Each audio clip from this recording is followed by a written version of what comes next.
Hello and welcome to another one of my videos. In today's video I'm going to be going through a topic that I have touched upon in the past. I'm not a big fan of rehashing content. I think on some occasions it's okay depending on the message being said. I'm not someone who likes to put out the same type of coins all the time. There's often times where I won't film just because I think it's cheap views. Maybe I'm missing a trick, I don't know. But in the case of this video, I'm going to talk about what should you buy. I don't know what the title will be. I'll name that afterwards. I've absolutely lambasted channels in the past for this type of content. So I'm going to do it in a way that comes from experience rather than comes to generate views. I've been a trader for a long time. Those of you who've followed me on my journey, I've been a trader the best part of a decade.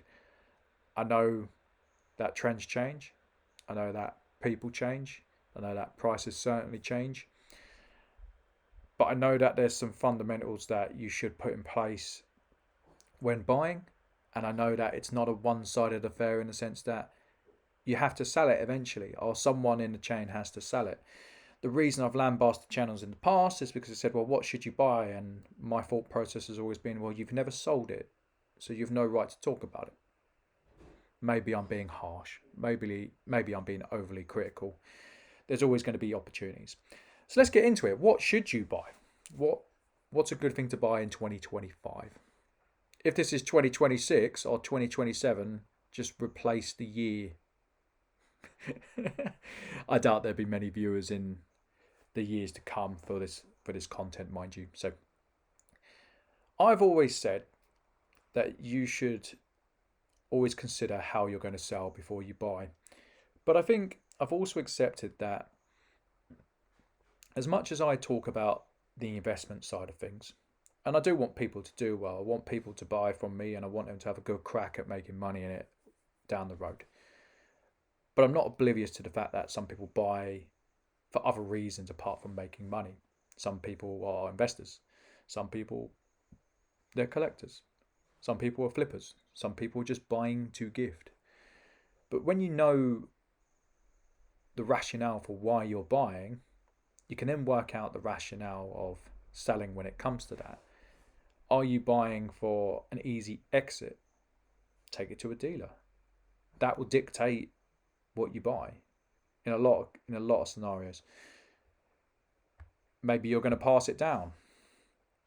If you're going to pass it down, then you got to think about, are the people receiving your coins, are they going to get the best value for money if they don't know what it is?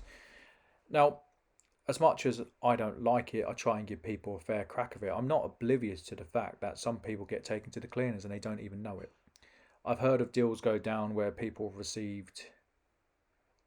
received an inheritance and the dealers just rub their hands together. As soon as they hear inheritance, there are dealers out there and they say, oh, how have you come about these coins?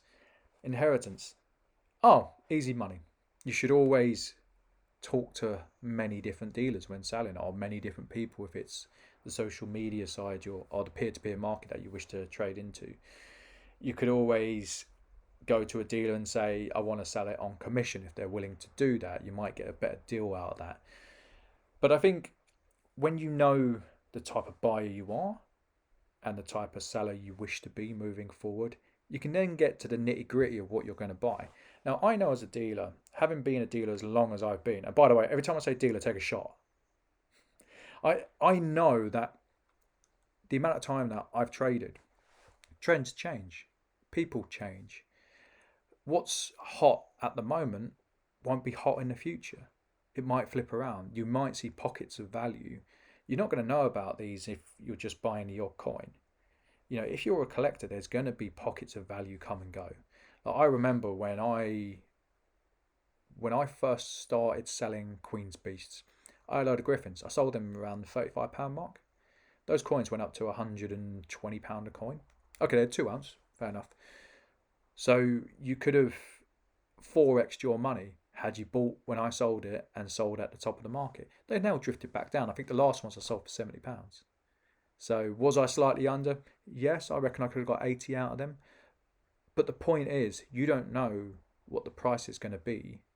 You just need to buy and treat it like a portfolio. You're going to have your winners and you're going to have your losers.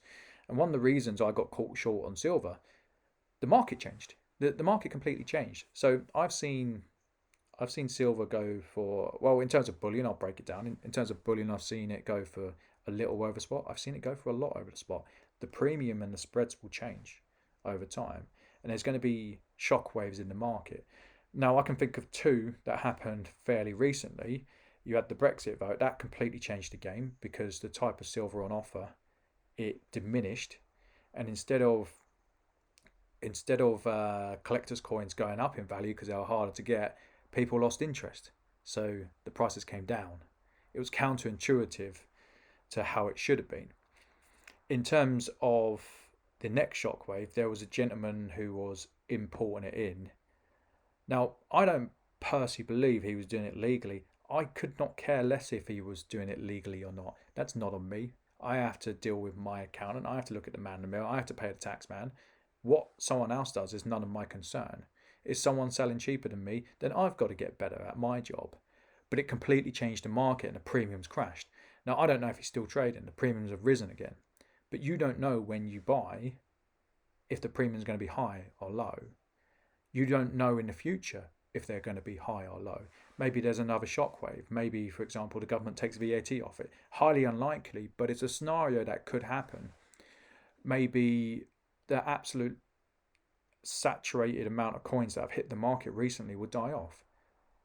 And if they do, you could see premiums rise on core series such as your Lunas, which I'm a fan of, or your Kookaburras. They've diminished. Kangaroos, they've diminished. You're seeing series from all over the world. You've got the Rum Runners series. You've got various things coming out of the States. So you don't know where it's going to be. And that's just a slight overview on the silver market. It's the same for gold, but gold tends to cling more to spot price, and that's more to do with the money supply. Silver's more the collector side, even the bullion side of it. So you need to consider these things. If I was buying silver, I would just aim to buy fairly. I'd work out if I was a collector, stacker, investor, whatever, and I'd say I want to buy the fairest price I can, and I'll just buy consistently over time, and then hope at the end of it that there's money at the end of it. If you're buying gold, I think bullion gold will suffice. There's lots of people that say, don't buy small gold. There's extra premium. And it's like, it's such a schoolboy error, and it doesn't take into account the overall market. As a dealer, I pretty much pay a premium. I said on a recent video, I've been buying in 1 gram gold bars for 73 and selling for 75. I think it was 5 over spot I was paying. Not a problem. If someone comes to me with 1 gram gold bars, depending on what it is, I will pay over spot on them. They have not got to the point where I'm paying spot or under spot. Or if they do come in, it's very, very rare that I'll pay those prices. It depends on the collection, but if someone came to me with 1 gram gold bars as a standalone, it's fine. So you've got to consider that trends are going to change. You're going to change. You've got to know why you're buying. You've got to know if you're an investor or a collector, etc., etc. You've got to buy fairly. There's lots of things that goes into what you should buy. Now, for me, I know from experience that what I buy now might not work in the future. I've built the reserves. I've been there, I've done it. I've profited handsomely from having reserves. I've lost a token amount from having reserves. And it's all about, can you just walk away with more money at the end of it? Now, if you're a collector, buy what you want. If the monetary side of things is not really that important, buy what you like. I know people who collect thematics, such as dragons or pamps, or maybe the rum runners, maybe the lunas. I know people who collect kind of like a style of coin. Maybe you like 5 ounce coins. Maybe you're a buyer of 50p's, whether it be gold, silver, or copper, nickel. It's completely up to you what you buy. But my advice for 2025 with buying, buy what you like and pay fairly. Buy over a consistent amount of time and pay fairly. And then when you sell, let's hope that you've bought wisely and you've done okay. But for the average person, I think just buying sovereigns or just buying Brits, you know, I don't think you'll go far wrong, but you're not going to go far right. You know, when everyone can make money, no one makes money unless the whole market's up. So you've got to hope that the market is up. But when you diversify your risk and you buy a selection of things, there are going to be things that do very, very well. And there are going to be things that lag behind, and there's going to be things that make a token loss. But overall, you should be ahead. Should. Should. So I hope you've enjoyed the video, and I'll see you on the next one.